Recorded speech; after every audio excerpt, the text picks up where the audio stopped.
जिन राष्ट्रों ने वायुमंडल में सबसे अधिक CO2 जोड़ा है, वे नहीं हैं जहां इसके प्रभाव सबसे अधिक महसूस किए जाते हैं। यहाँ बताया गया है कि कैसे अमीर देशों ने अब तक गरीब देशों में जलवायु परिवर्तन से निपटने में योगदान दिया है। फिजी के द्वीपों पर, जो अपने समुद्र तटों और क्रिस्टल लैगून के लिए प्रसिद्ध हैं, ग्रामीण समुदाय पानी की कमी का सामना कर रहे हैं।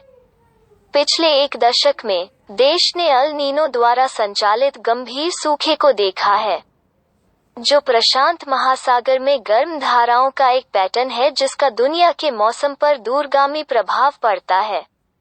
जलवायु परिवर्तन इस मौसम की घटना को और अधिक तीव्र बना रहा है, और फिजी के ग्रामीण समुदाय इसकी कीमत चुकाने वालों में से हैं।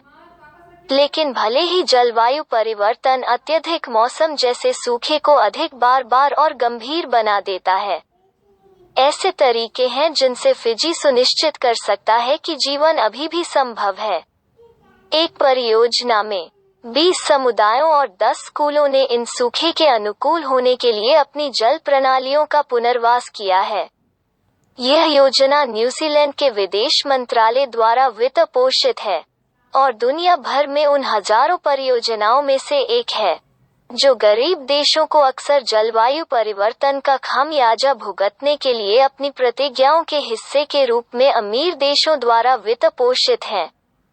दुनिया के समृद्ध देशों ने 2020 से जलवायु वित्त में एक वर्ष में $100 बिलियन, 73 बिलियन पाउंड प्रदान करने का वचन दिया है ताकि विकासशील दुनिया को एक हरित अर्थव्यवस्था में परिवर्तन करने और जलवायु परिवर्तन के प्रभावों का सामना करने में मदद मिल सके जो पहले से ही यहाँ है।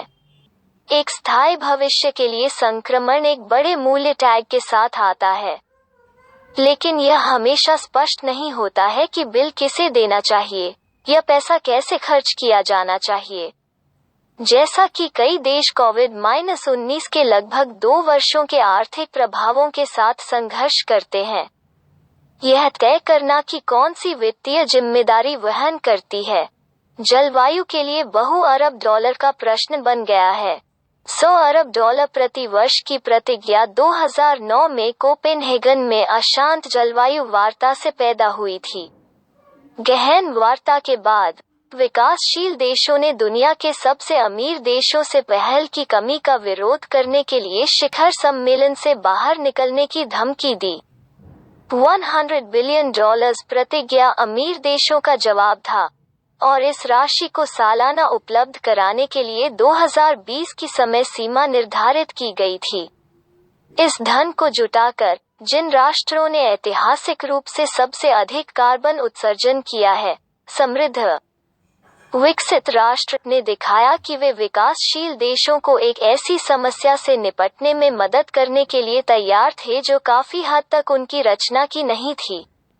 ग्लासगो COP26 में संयुक्त राष्ट्र वार्ता में जलवायु कार्रवाई पर बातचीत करने के लिए विश्व नेताओं और उनके प्रतिनिधियों के फिर से मिलने के बाद कार्बन कॉस्ट इस बात पर एक नज़र डालती है कि विकसित दुनिया अब तक जलवायु परिवर्तन पर कार्रवाई के लिए कैसे भुगतान कर रही है।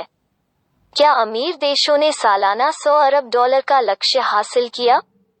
जैसा कि आप नीचे दिए गए चार्ट में देख सकते हैं, संक्षिप्त उत्तर नहीं है।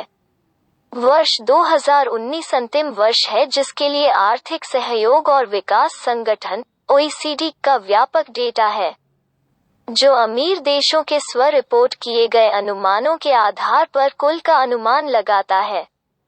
उस वर्ष जलवायु वित्त $79.6 बिलियन, 58 बिलियन पाउंड तक पहुंच गया, जो 2018 में $78.9 बिलियन, 58.3 बिलियन पाउंड से बहुत कम था।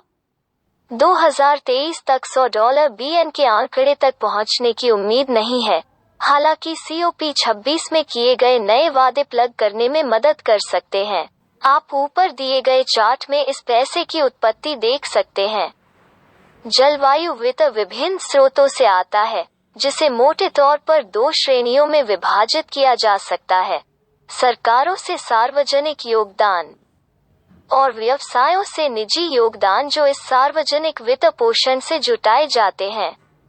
जलवायु निर्यात क्रेडिट ऋण का एक रूप है जो एक राष्ट्र को ऋणदाता के देश से जलवायु संबंधी प्रौद्योगिकियों, वस्तुओं या सेवाओं को खरीदने की अनुमति देता है।